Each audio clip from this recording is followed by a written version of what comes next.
What's going on, guys? It's Brad, and in this video I'm going to be switching things up a little bit and doing a tutorial video on Canva. Now, I use Canva for a lot of things, but one thing I've become pretty proficient at is making YouTube thumbnails for my videos.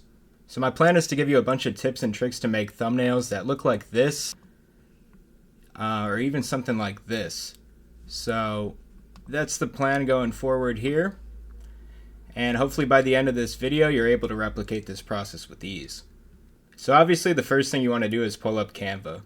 You'll notice that I have Canva Premium, but that's just because I use it every day, and I promise you, you don't need to pay for Premium to be able to make beautiful thumbnails. Go to Create a Design, select YouTube Thumbnail, and then you'll be met with this blank canvas here. The first variety I'm going to show you how to make is what I consider to be the most basic of them all, and we'll refer to this as a standalone thumbnail. All this involves is finding a high quality image from Google related to your topic and then editing it very slightly to make a nice looking thumbnail. Let's say we're making a video about LeBron James. I'd go to Google, type in LeBron James, and go to images, and then this part's very important. When you go to images, you want to go to tools and select size and then go to large. You need to filter the images by size and use something that's already been captured in high resolution. YouTube thumbnails are meant to be in 1280 by 720 pixels, so ideally you want something that matches or exceeds these dimensions so that the thumbnail holds its quality after you publish it. What we've done now is pulled up only high resolution images for you to choose from, so you could find an image that works for you, click copy, and then go and paste it into Canva.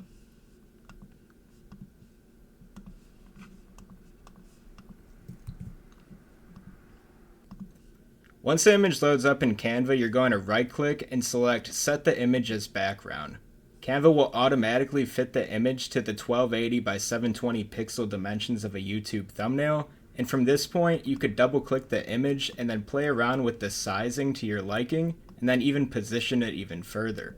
These grid lines are handy in positioning to center the image, and I always like to kind of play around with that rule of thirds that they use in photography here. So there we go, we have him centered right here. LeBron's looking good, high resolution.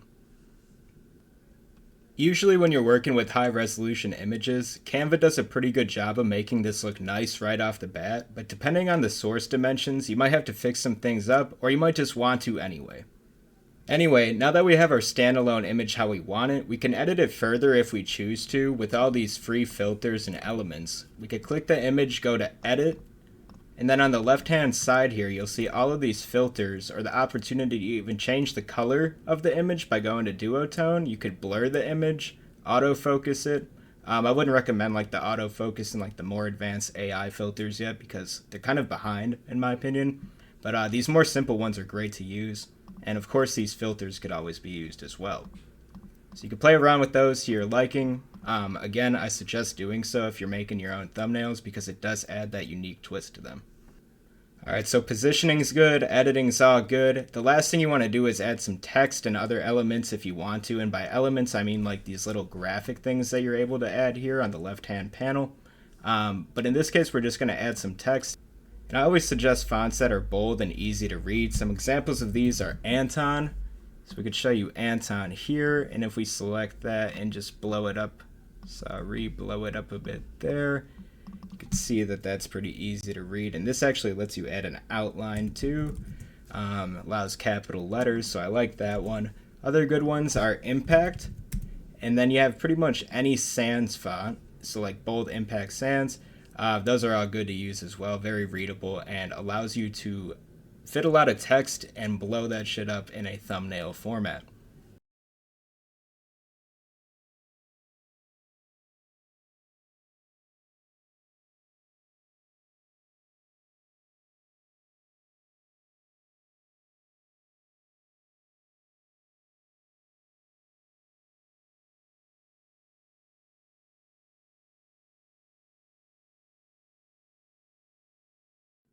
Variety number 2 is my preferred type of thumbnail because you could officially say you designed everything yourself. It's almost as simple as a standalone thumbnail variety, but you'll just have to click around a couple more times, and by the time I run through this, you'll realize the extra 45 seconds is probably well worth it. For this variety of thumbnail, you're going to choose or create a background that's different from what a standalone picture would provide.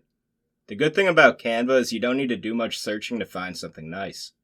You could search background or abstract and start playing around with different background designs.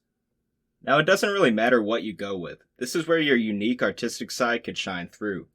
I will say, however, that from the time I've been on YouTube and involved in affiliate marketing, there's certain thumbnail colors that attract more attention, and those are going to be purples, yellows, blues, or basically variations of our primary colors. Anyway, once you have your background, go find your LeBron image and paste it into Canva. Now with the click of a button, remove the background and then go to edit the image, go to shadows, and we're going to add an outline. When in doubt, I set the color to black, and now we're going to resize and position this bad boy to make it look good.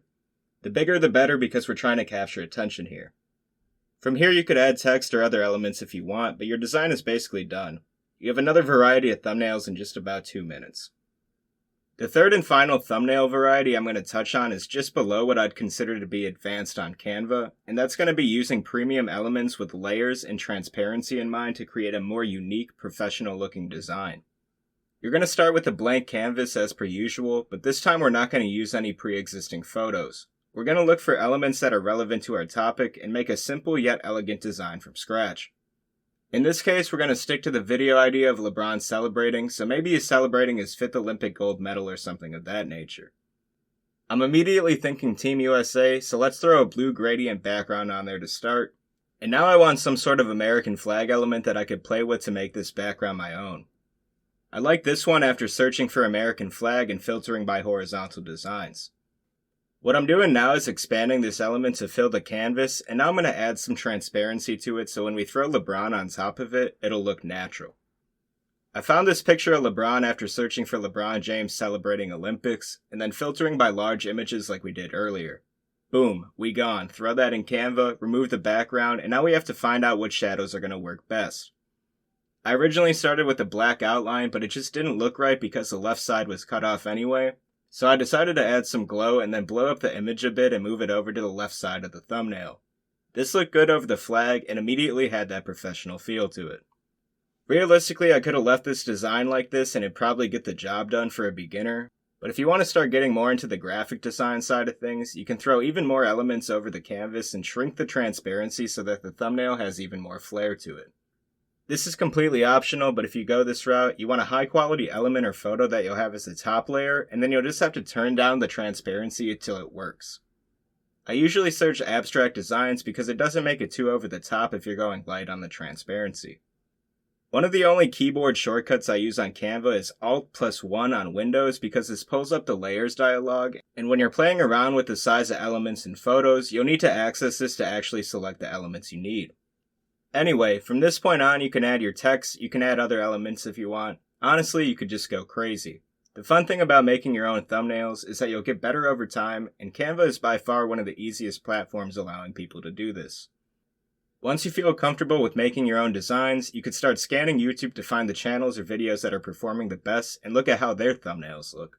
From here, you can make yours similar, but better, and the algorithm should eventually reward you. That wraps up this short tutorial, and although it's a bit different from my typical sports content approach, I hope there's at least a few people out there that could benefit from it. Thanks so much for watching. Please remember to like this video and subscribe if you haven't already. But until next time, take care of yourselves.